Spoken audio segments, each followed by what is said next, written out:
So Erravalli form హౌస్కు KCR వద్దకైతే KTR బయలుదేరినట్టుగా తెలుస్తోంది. So శనివారం సాయంత్రం కేసీఆర్ ఫామ్ హౌస్కి అయితే చేరుకున్నట్టుగా తెలుస్తోంది. జూబ్లీ హిల్స్ ఉప ఎన్నికల్లో ఓటమికి సంబంధించిన విషయాలపై చర్చించే అవకాశం కనబడుతోంది. జూబ్లీ హిల్స్ ఉప ఎన్నికతో పాటు ఒక ప్రధానమైన చర్చ ఉంది. అదే కంట్లో నలుసులాగా తయారైనటువంటి కవిత గురించి.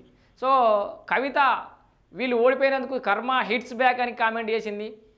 అండ్ హరీష్ రావు గురించి, కేటీఆర్ గురించి, వాళ్ళందరి గురించి కూడా విమర్శన ఆస్త్రాలు అయితే సంధిస్తూనే ఉంది. అయితే ఈ విషయం కూడా ప్రధానంగా చర్చించే అవకాశం ఉన్నట్టుగా కూడా తెలుస్తుంది. మరి చెల్లె గిట్ల ఎత్తుంది బాపు, ఏం చేద్దాం, నాకు అదొక తలకాయ నొప్పి అయిపోయిందని కూడా ఆయన చెప్పే అవకాశం కూడా లేకపోలేదు.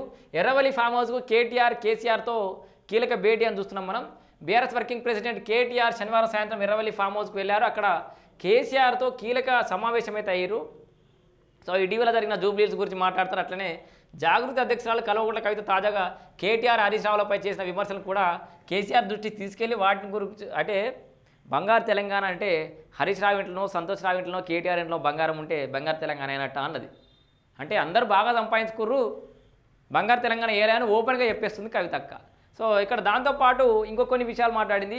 హరీష్ రావుకు సంబంధించిన పాల వ్యాపారాల గురించి కూడా కుండ బద్దలు కొట్టేసింది కవితక్క. మళ్ళొకసారి హరీష్ రావు మీద బాంబు పేల్చింది. ఇప్పటిదాకా అయితే హరీష్ రావు మాట్లాడతలేడు, కేటీఆర్ మాట్లాడతలేడు ఆమె గురించి. కానీ ఇప్పుడు ఇవాళ భేటీ తర్వాత కవిత గురించి స్పందిస్తారు అని ఒక టాక్ అయితే వినబడుతోంది. మరి స్పందిస్తాడా లేకపోతే ఆయన పని ఆయన చక్కబెట్టుకుంటాడా అని అయితే చూడాలి.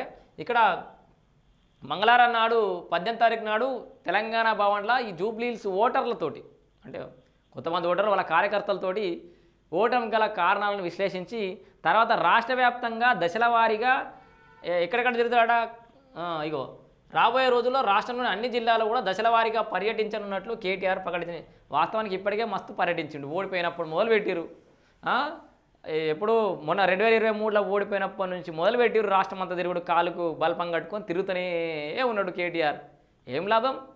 ఆ మాట తీరు మారలేదు, ఆ యాటిట్యూడ్ మారలేదు. దానివల్ల ఎలాంటి మార్పులు చేర్పులు జరగలేదు. ఇంకా వ్యతిరేకత అనేది కొనసాగుతూనే ఉంది బీఆర్ఎస్ పార్టీ మీద.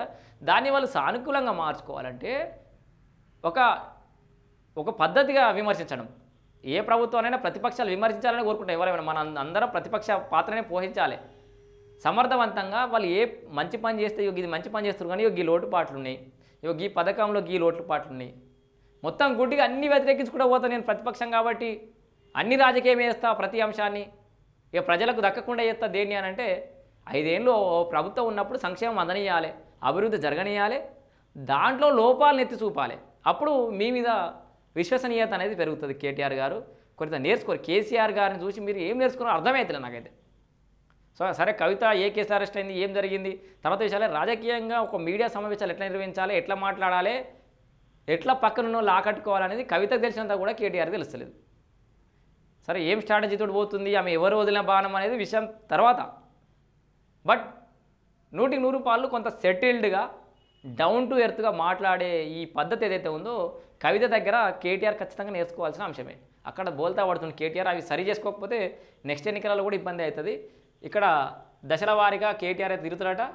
మొత్తానికి ఎర్రవల్లి ఫామ్ హౌస్లో మరి ఓన్లీ కేటీఆర్ వేయండి. మరి హరీష్ రావు ఎప్పుడు పోతాడు? హరీష్ రావు, కేటీఆర్, కేసీఆర్ మళ్ళీ ఏం భేటీ అవుతారు? ఈ ముగ్గురు కలిసి పార్టీకి సంబంధించిన విషయాలు మాట్లాడతారా? పర్సనల్గా ఒక కేటీఆర్ వేయండి కాబట్టి ఇంకా ఏదైనా పెద్ద నిర్ణయం ఉండబోతోందా అని అయితే ఎదురు చూద్దాం మనం. ఏమైనా బ్రేకింగ్ న్యూస్ ఉంటే మీకు ముందుగా జల్దీ చెప్తాం.